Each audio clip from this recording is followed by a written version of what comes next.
E para falar sobre a saída do chanceler e a expectativa para o sucessor, eu converso com o Marcos Vinícius de Freitas, professor visitante da Universidade de Relações Exteriores da China. Olá, professor, bom dia, seja muito bem-vindo ao JTV1. Eu já começo perguntando como o senhor avalia a saída do ministro Ernesto, que se envolveu em uma série de polêmicas com a China, país que é um parceiro comercial do Brasil, né?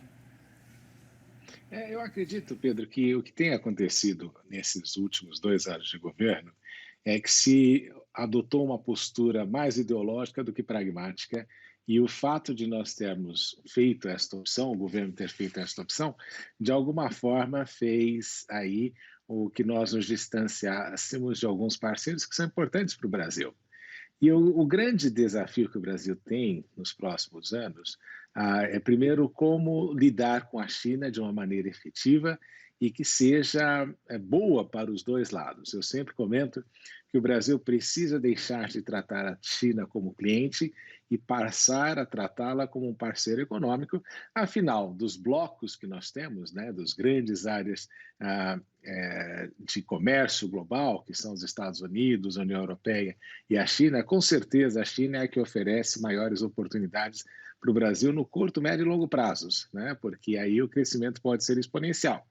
O grande problema do chanceler Ernesto Araújo era uma falta de percepção da mudança dos tempos e parecia que nós estávamos num mundo pré-1989 em que nós estávamos aí combatendo inimigos imaginários. Então, este talvez seja o grande equívoco do governo, talvez por não entender os ventos de mudança da ordem internacional para se adaptar às novas realidades que vão se impondo de uma forma contínua e que a gente precisa saber se movimentar à medida que o mundo vai passando por essas transformações.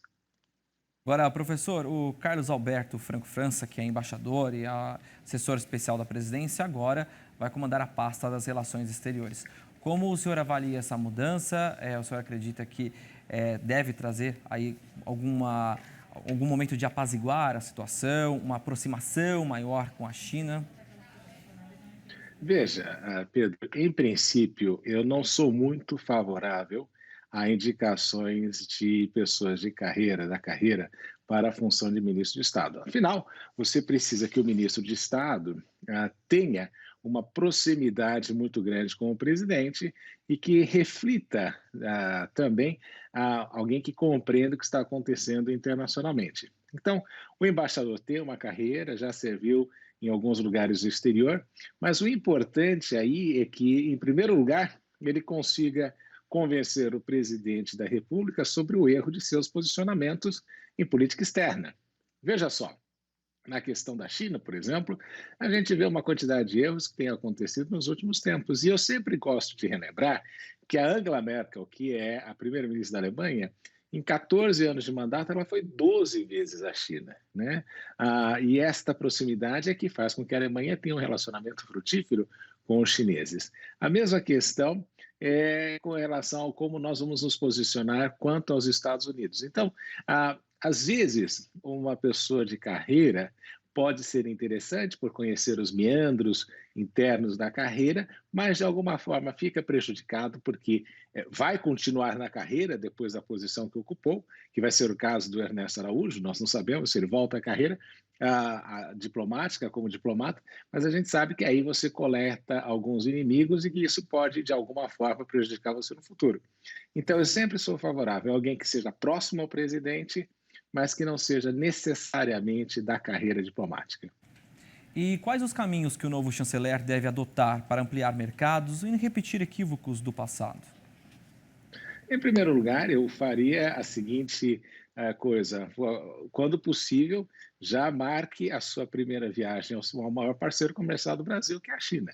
Esta seria, para mim, a primeira medida. Em segundo lugar, nós temos que reatar os laços com os nossos parceiros regionais, né? Nós não podemos esquecer que o Brasil está inserido num contexto sul-americano e nós devemos, neste contexto sul-americano, exercer alguma liderança.